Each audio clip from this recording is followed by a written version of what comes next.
पूरी दुनिया ने खेसारी को राम मान लिया और खेसारी ये मानने को तैयार नहीं कि मैं राम नहीं। ईश्वर को कॉपी करना बड़ा असंभव बात है, बट हम प्रयास किए हैं कि मैं खेसारी हूं तो लोग मुझे खेसारी के रूप में ही देखें। कोशिश बहुत किया हूं, बट राम तो बन नहीं पाया और ना ही मैं बन पाऊंगा। अयोध्या के लिए कितने जरूरी थे ये मायने नहीं रखता है, बट सबरी के लिए बहुत जरूरी थे। एक मैं ही तो हूँ जो फिजिक्स पे मेहनत करता हूँ। सॉरी, कंट्रोवर्सी नहीं है ये एक्चुअली। क्या करूँ, एक्चुअली है क्या ना कि मेरा मुंह है ठीक ठाक नहीं है का, कुछ भी बोल जाता हूँ। रीजन ये है ना कि देखिए, हम एक्टर तभी बेहतर हैं कि अगर हम मुझे लोग प्यार करते हैं, और मुझे प्यार करते हैं तो क्यों करेंगे। अगर मैं भी एक आम इंसान की तरह ये चीज़ों को रखूँ, अपनी बॉडी, अपनी चाल को, अपने रहन सहन को, अपने हर चीज़ को, तो मैं अलग नहीं हूँ और मैं उनसे अलग नहीं हूँ। लेकिन मैं अलग करूँगा तो ही अपने आप को दुनिया भी अलग करेगी। और मैं थोड़ा सा सीरियस रहता हूँ अपने फिजिक को भी लेके, अपने काम को लेके, तो उसके वजह से उसी बहाने मैं अपने आप को फिट भी रखता हूँ। इसीलिए मुझे लगता है मैं जब काम से प्यार करता हूँ, तो जब आपको अपने काम से प्यार होगा ना, तो कहीं ना कहीं आप अपनी चीज़ों को, हर चीज़ को बेहतर करोगे। इसीलिए हो सकता है कि आपको मेरी फिजिक अच्छी लगी हो। नहीं, मेरे ऊपर नहीं है। एज ए एक्टर इसमें समझ लीजिए कि एक राम का एज ए एक्टर किरदार किया है आदमी, लेकिन वो राम है नहीं, बल्कि वो एक एक्टर है, राजा है, और दुनिया राम मान लेती है। और उसी मानने में उसको कितनी प्रॉब्लम होती है, ये जब आप सिनेमा देखेंगे तो पता चलेगा कि एक्टर की जिंदगी, अगर आप उसको आस्था में लोग मान लिए, तो फिर लोग समझते हैं कि ये राम है तो ये पान नहीं खाएगा, ये राम है तो इसको भाई वो नहीं खाना है, वो नहीं खाना है, ये नहीं कर सकता है, ये नहीं कर सकता। तो उसमें क्या, एज ए इंसान की जिंदगी जो होती है ना, वो बड़ी डिस्टर्ब हो जाती है। उसी बेस पे एक कहानी है कि एक एक्टर की जिंदगी में क्या क्या नहीं होता है, और जब लोग उससे जुड़ जाते हैं तो जुड़ने के बाद उसकी मुसीबत और बढ़ती है, कह सकते हैं। क्योंकि उनके साथ भी, उनसे ही इंस्पायर होकर ये कहानी बनाई गई है कि उनके भी जीवन में उछल कूद हुआ था जब उन्होंने एक सिगरेट पी ली थी। तो उसी के बेस पे हम लोगों ने इस कहानी को कहीं ना कहीं पिरोया है। लेकिन एज ए एक्टर मैंने इसमें जो काम किया है, मेरी प्रयास है कि मैं उस राम की भूमिका में कोशिश बहुत किया हूँ, बट राम तो बन नहीं पाया और ना ही मैं बन पाऊंगा, और मुझे राम बनना भी नहीं है। मैं एक इंसान के रूप में चाहता हूँ अपने जीवन को चलाऊं, और इंसान के रूप में ही राम के आचरण को अपने अंदर लेकर अपने जीवन को चलाऊं, ये मैं हमेशा प्रयास करता हूँ। एक लोहा ही है जो गन भी बना, लोहा से गन भी बनता है, गोली भी बनती है, चाकू भी बनता है, दुनिया का हर वो तेजदार हथियार बनता है। तो समझ लीजिए कि हमारा किरदार लोहा है, एक सरिया है। उस सरिया से इस सिनेमा में कई प्रकार के हथियार बनाए गए हैं, लेकिन लोग इस बात को मानने को तैयार नहीं कि ये लोहा ही है, एक कलाकार है। कलाकार इसमें कोई नहीं मान रहा है। हर उस मेरे कलाकारी से हर आदमी जुड़ गया है, और जुड़ने के बाद जो मुझे प्रॉब्लम हुई है, वो शायद भगवान राम के जीवन में भी वैसा ही प्रॉब्लम आया था जो मुझे आई है इस सिनेमा में प्रॉब्लम। और मुझे मजा आया इस सिनेमा को करने के बाद, क्योंकि मुझे लगा जो मेरे जीवन की इससे बड़ा रोल अब मुझे पता नहीं मिल पाएगा कि नहीं मिल पाएगा। नहीं नहीं नहीं, देखिए, बच्चन साहब को कौन देखना नहीं चाहेगा, बट वो बहुत साल, मुझे लगता है कि मेरे जन्म से पहले के ये गाने होंगे, तो मैंने उन चीज़ों को देखा नहीं। बट हम लोगों ने नए तरीके से कोशिश की है। उनको कॉपी करना आसान काम नहीं है कि मैं बच्चन साहब को कॉपी करूँ, वो आसान काम नहीं है, बहुत मुश्किल काम है। बट खेसारी क्या है, वो मैं कोशिश किया हूँ कि दुनिया को बताऊं कि मैं ये हूँ। बच्चन साहब अलग, वो ईश्वर है, तो ईश्वर को कॉपी करना बड़ा असंभव बात है। बट हम प्रयास किए हैं कि मैं खेसारी हूँ तो लोग मुझे खेसारी के रूप में ही देखें। आपको बताना चाहता हूँ कि मेरा ओरिजिनल नाम शत्रुघ्न है, सबको पता होगा, बट लोगों ने ही मेरा नाम खेसारी रखा है। और लोगों के रखने के बाद ये पहला ऐसा मेरे जीवन में ऐसा चीज आया, जैसे दिनेश भैया के साथ हुआ निरहुआ। तो बहुत कम ऐसे कलाकार हैं आपके जीवन में, और बहुत कम ऐसे कलाकार हैं कि उनके नाम से नहीं, बल्कि लोगों ने जो दिया उसी नाम से दुनिया ने उनको जाना। तो ये मेरे जीवन का तो सबसे बड़ा मेरा नाम ही दुनिया का दिया हुआ है। अब इससे बड़ा मेरे लिए उपहार दुनिया से क्या हो सकती है।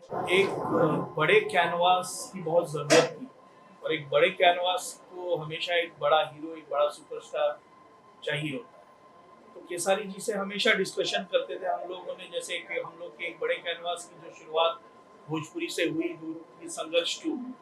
संघर्ष 2 के बाद में बतौर निर्देशक प्रोड्यूसर्स के साथ में काम करना कि अरे अब तो पराग पाटिल बड़ी कैनवास की सिनेमा बना रहा है, तो अब अगर इसको साइन करेंगे तो बड़ा कैनवास हो जाएगा। तो वही मैं केसारी जी से तब डिस्कस किया, तो केसारी जी ने मुझको ये मौका दिया कि पराग तुम भी प्रोड्यूसर बनो, और कहीं ना कहीं इस फिल्म से राजाराम से KKR 27 भी जुड़ा हुआ है। तो वही जैसे केसारी जी ने पहले कहा कि धन बाकी है, तो मैं ये कह सकता हूँ कि तन मन और धन से ये मेरे साथ है। तो यही कहना चाहूंगा कि राजाराम एक जो किरदार है केसारी जी का, तो जैसे एक रियल लाइफ में ये सुपरस्टार है, वैसे रियल लाइफ में भी एक सुपरस्टार की भूमिका कर रहे हैं। और जब रियल लाइफ में एक सुपरस्टार, एक हीरो की भूमिका में एक सिनेमा में नजर आता है, तो एक डिफरेंट किरदार उसको करने पड़ते हैं। जब किरदार कोई माइथोलॉजिकल, माइथो या हमारे हिस्ट्री से जुड़ा हुआ एक अहम किरदार उसके साथ में उसको जब निभाने की जब जरूरत पड़ती है, तो जैसे इन्होंने कहा कि इनका नाम था शत्रुघ्न और इन लोगों ने इनको केसारी के नाम से बुलाना शुरू कर दिया। तो वही बात है कि एक माइथो इमेज से एक सुपरस्टार को निकलकर वापस अपने आप को सुपरस्टार प्रूव करना होता है, वही है Rajaram. Sir as an director बिल्कुल, जहाँ प्रभु श्री राम जी की बात आती है तो हमारे हिंदुस्तान के, हमारे सबके भगवान हैं वो, हम सबके भगवान हैं राम जी। तो राम जी को पोर्ट्रे करना एक सचमुच एक चैलेंज था। और केसारी जी आज हमारे सामने कोई राम है, पूरे हिंदुस्तान के सामने तो अरुण गोविल जी है। प्रभु श्री राम को किसी ने देखा तो नहीं है, लेकिन रामायण के जरिए घर घर में हर जगह पर हम लोग के नजर में सामने कोई राम है तो अरुण गोविल जी। तो अरुण गोविल जी के रामायण को, रामानंद सागर के रामायण को केसारी जी ने और हमने प्रॉपर वे से स्टडी करके इसको बना कि इनके ऊपर प्रेशर इसी का दाखिल प्रॉपर वे से तो गया आएगा कैसे तो जब केसारी जी साथ में है तो प्रेशर थोड़ा कम हो जाता है, क्योंकि वो प्रेशर खेसारी का था। और जब केसारी जी के साथ में सारेगामा हम भोजपुरी जुड़ गया तो अपने आप में प्रेशर थोड़ा और कम हुआ। मैं धन्यवाद देना चाहूंगा कार्तिक सर का, मनीष सर का, संजय सर का, सारेगामा की सारे टीम का, जिन्होंने हम लोग को सपोर्ट करके राजाराम को इतना भव्य बनाया।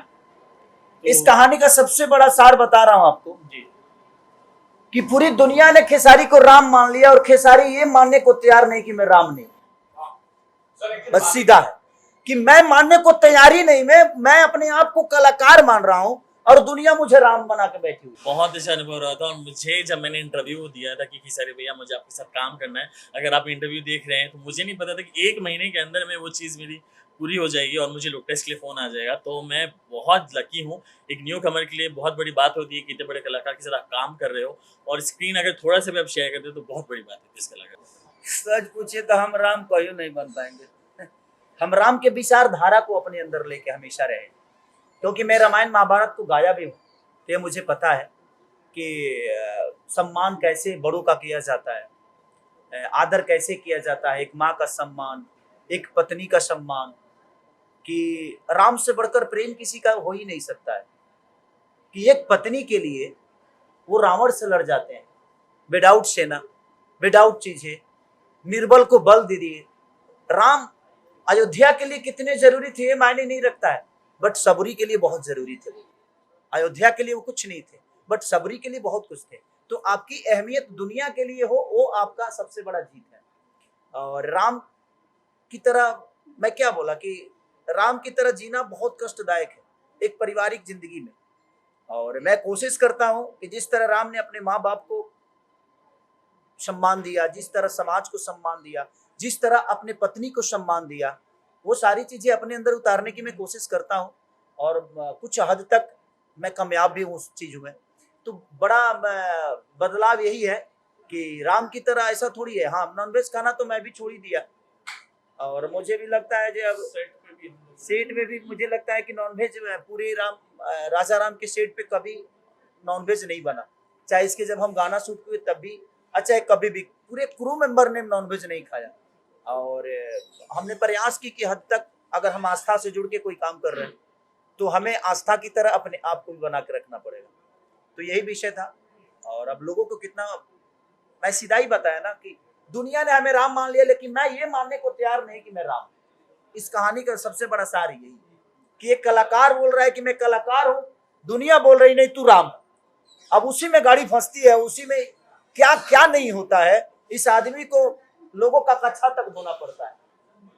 ऐसी सिचुएशन इस कहानी में आ गई है।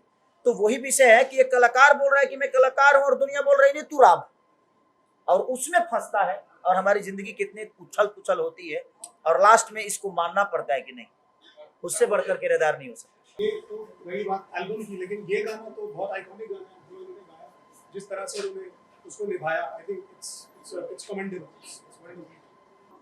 देखिए, आकांक्षा के साथ गाना करके एक चीज बोला कि वो दूसरी खेसारी नजर आई मुझे, मेहनत के तौर पे, नेचर के तौर पे। एक उन्होंने बॉलीवुड में बहुत ज्यादा काम किया है, बॉलीवुड कलाकारों के साथ उनका बहुत घनिष्ठता है और बहुत प्यार भी है। और मुझे लगता है कि उनका रहना, खाना, बैठना, उठना, हर चीज बड़ी रीच है। बट वो सेट पे गई तो कहीं से मुझे ये नहीं लगा कि वो एक बहुत रीचे नेचर के साथ आई है। उन्होंने जिस तरह हमें व्यवस्था में ली, उसी व्यवस्था में रह के, और आकांक्षा ने जो काम किया काबिलियत तारीफ है। और बहुत एनर्जेटिक है वो, माने मेहनती के मामले में तो उनको जो पहनाई है पहनने को तैयार, और 5 मिनट के अंदर रेडी होके और उन्होंने काम को किया। तो इसके लिए दिल से थैंक यू कि ऐसे लोगों को भोजपुरी इंडस्ट्री में जरूरत भी है, जो काम को मेहनत की तरह और काम को अपना काम समझ के काम करते हैं।